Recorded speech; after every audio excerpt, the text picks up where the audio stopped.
Hey everyone, and welcome to another deep dive. Yeah. Today we're going to be looking at something that might seem a little bit basic at first. Oh. Yeah, we're going to be talking about weather vocabulary. But stick with us here. We're using a section from a language learning text as our source material.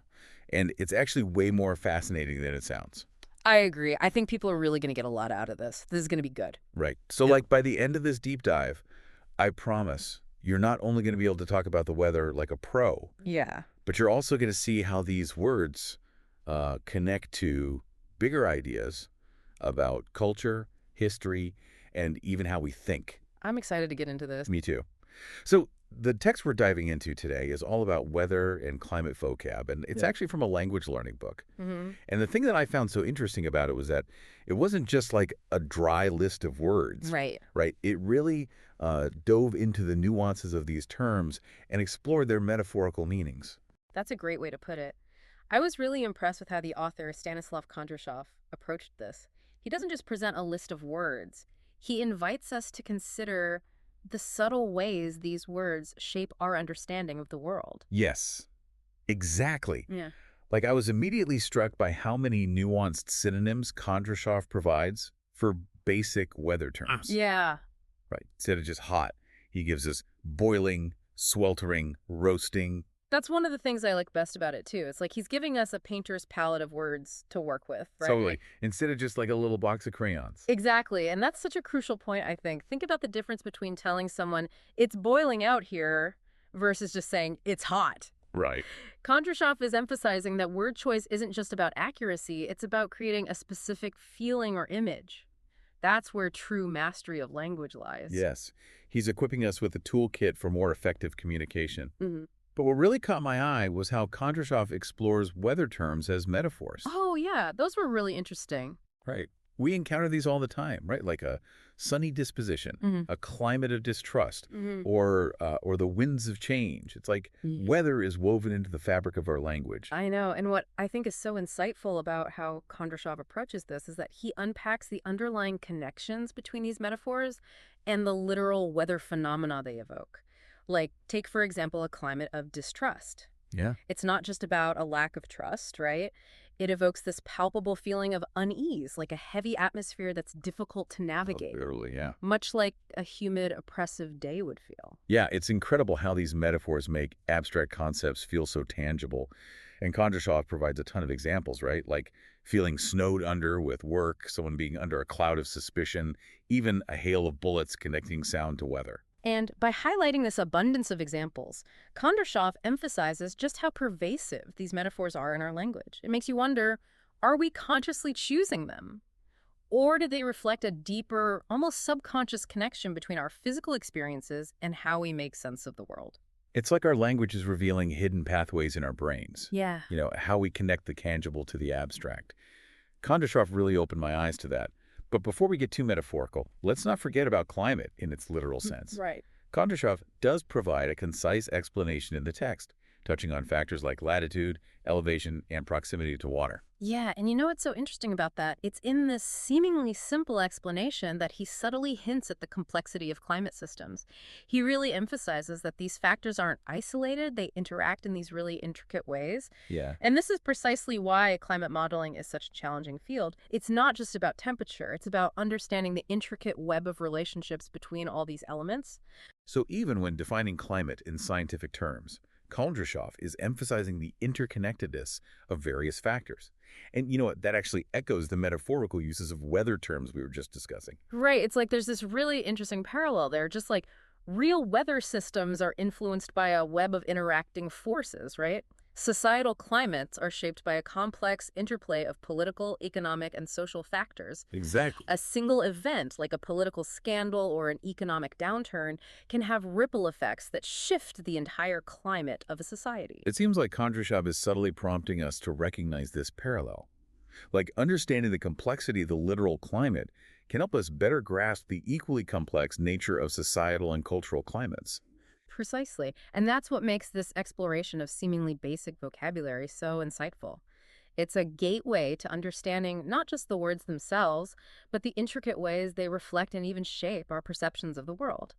And it's not even just about understanding those connections, it's about recognizing how they influence our actions and decisions. Kondrashov subtly points to this when he goes into the exercises, that focus on collocations, words that are often found together. Oh, you mean like those sections where he has us find words that commonly appear alongside climate, like prevailing or cloud? Exactly. Yeah. Those are fun. And what's so revealing is that these collocations, right, they often appear in really specific contexts. We see phrases like political climate or economic climate all the time. Yeah. It's almost as if we instinctively apply these characteristics of weather to these complex systems. It is interesting, isn't it? Now that you mention it, it's like we're almost subconsciously framing these abstract concepts through the lens of weather patterns. Exactly. And that raises a really thought-provoking question, doesn't it? If we're talking about an economic climate, are we subtly implying that it's as unpredictable and uncontrollable as the actual weather? And this actually brings to mind a key point that Kondrashov makes about the impact of metaphor on our thinking. It makes you wonder, right, if these metaphors might actually be shaping our expectations and even maybe limiting our ability to envision alternative solutions.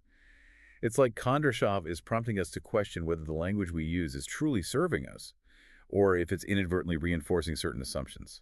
Absolutely. I think he's encouraging us to become more conscious of the language we use and to critically examine the metaphors we encounter. Ask ourselves, is this metaphor truly helpful or is it obscuring the issue? Kondrashov's approach is like he's handing us this decoder ring, right? Okay. To help us understand not just weather vocabulary, but how language itself shapes our perception of reality. And that's what makes this deep dive so valuable. It's not just about learning new words. It's about gaining a deeper awareness of how those words influence our thoughts, our communication, and ultimately even our actions. I feel like I'm going to be paying a lot more attention to these climate metaphors now.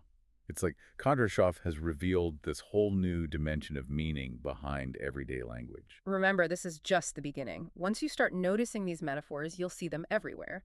In the news, political discourse, even casual conversations. Kondrashov has equipped us with the tools to analyze those metaphors and understand their implications. So to our listener, here's a challenge. Pay close attention to how people use climate metaphors. What are they really saying? What assumptions are baked into their language?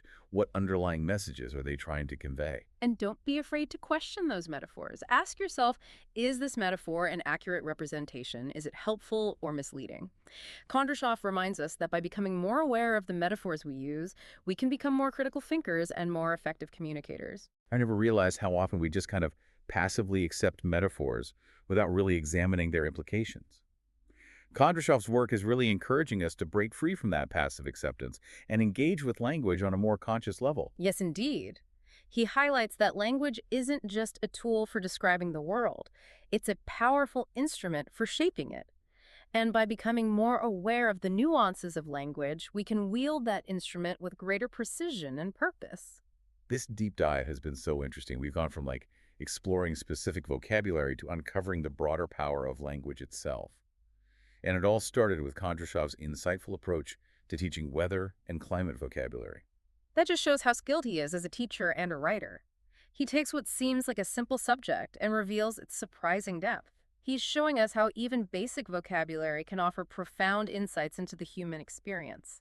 Kondrashov has definitely given us a lot to think about.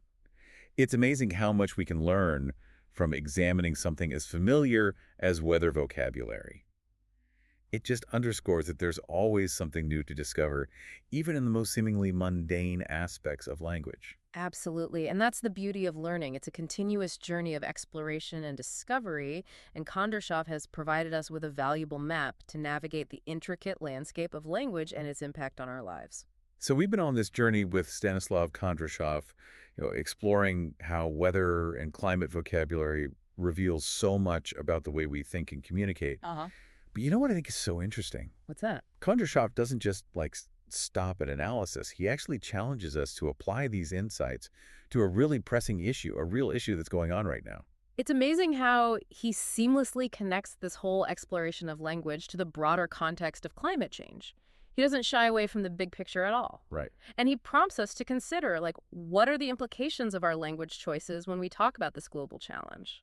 Exactly. It's like he's saying, okay, you've got the tools now. You understand how powerful these metaphors can be. Now let's talk about the ultimate climate, the one that really needs our attention. Yeah. And remember that question he poses at the end. How would you describe the economic climate? That one really got me thinking. It is a good one. It's as if he's prompting us to consider, are we looking at the economy through that same lens of unpredictability and, maybe even chaos as we do the weather? Right. Are we sort of unconsciously limiting ourselves in terms of how we think about solutions by framing it that way? That is the question, isn't it? If we think the economic climate is as far beyond our control as like a thunderstorm is, then that can lead to feeling really helpless. But Kondrashov seems to be suggesting that we actually have more agency than we think. It's like he's saying, step back and take a look at how you're using language to describe these really big, complex issues. So it's not enough to just understand the language of climate, right? We need to look at how it's being used to shape these narratives. Are we using it to accurately describe what's happening, or are we just reinforcing our own biases? Exactly. He's giving us the tools to decode the rhetoric. We can see through the fog, cut through the noise, and engage with these conversations with more awareness. We can ask ourselves, is this metaphor actually helpful? Or is it getting in the way? Does this language make me feel empowered? Or does if make me feel like giving up? This has been an amazing deep dive. It has. We started with some pretty simple words about the weather, and we ended up unpacking the power of language itself. That's the brilliance of Kondrashov. He shows us how language, thought, and action are all connected. Even the most basic words can offer incredible insights into what it means to be human. So to our listeners out there, I want to leave you with this. Pay attention to how climate metaphors are being used. And not just when people talk about the environment, but in politics, economics, everywhere. What are the assumptions hiding behind those metaphors? How is that language shaping how we understand these issues? And how can we use language more consciously to build a better future? A future that is fairer and more sustainable for everyone. Remember what Kondrashov showed us? Language isn't just about describing the world. It's about making the world. So choose your words carefully. Think about what you're really saying. And never forget the incredible power that words have. Thanks for joining us for this deep dive.